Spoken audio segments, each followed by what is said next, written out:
Olá!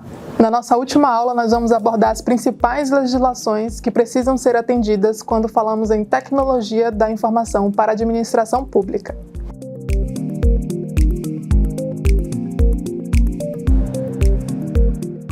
O Brasil ocupa lugar de destaque quando falamos em governo digital. No poder público brasileiro, esse tema é discutido há pelo menos 30 anos, quando começamos a falar sobre governo eletrônico, um conceito que foi evoluído até chegarmos ao governo digital.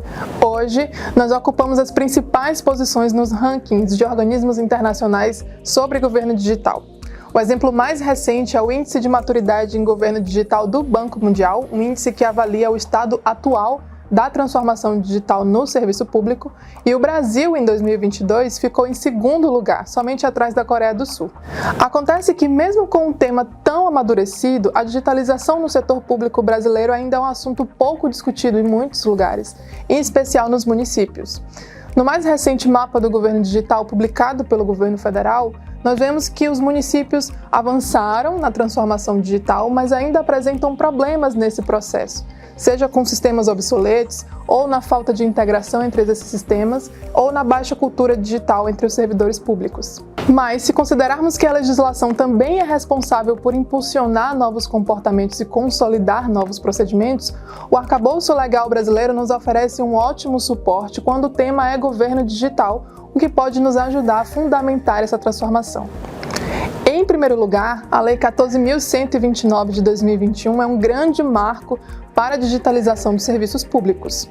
Essa lei trouxe princípios, regras e instrumentos para o aumento da eficiência na administração pública, especialmente por meio da desburocratização, da inovação e da transformação digital com a participação do cidadão.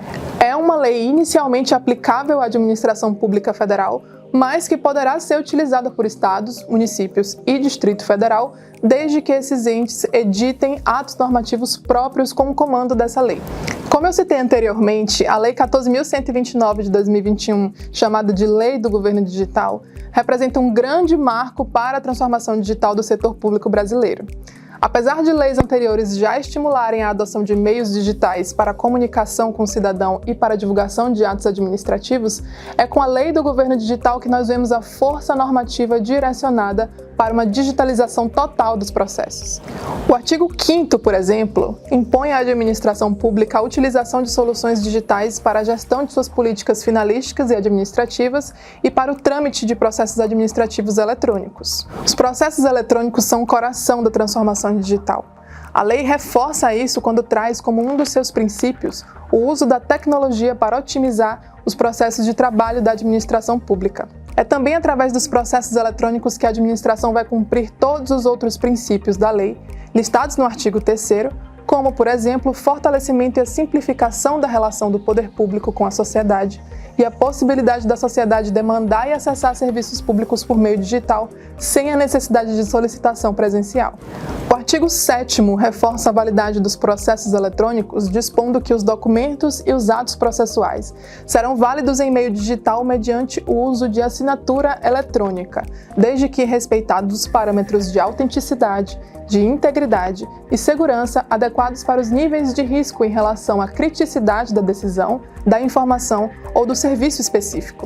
Sobre a assinatura eletrônica ou digital, é importante dizer que ela trouxe mais segurança para os processos, ainda mais que os físicos, ao contrário do que muitos podem pensar.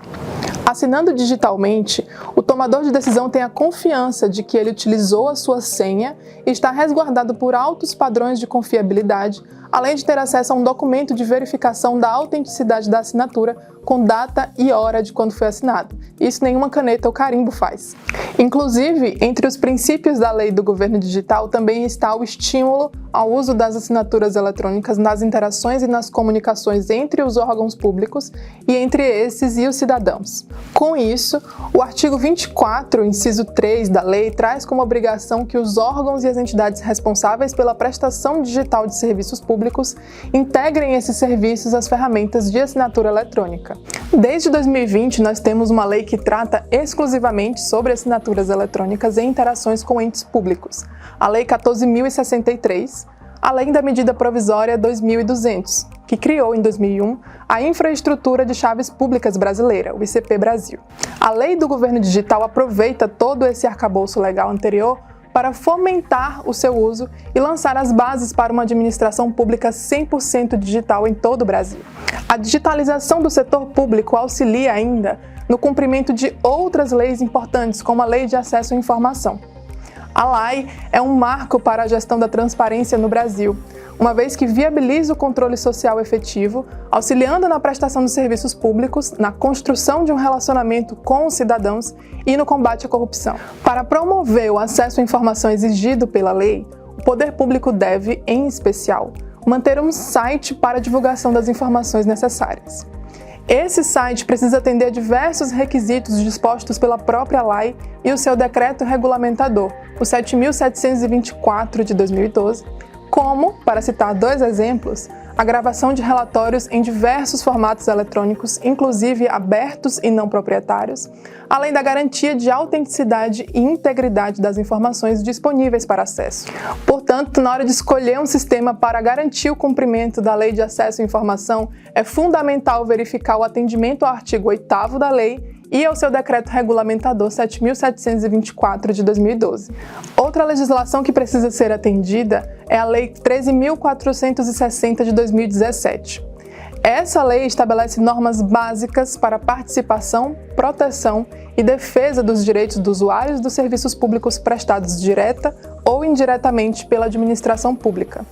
É nela que nós encontramos as diretrizes para a implementação da Carta de Serviços ao Usuário e das ouvidorias.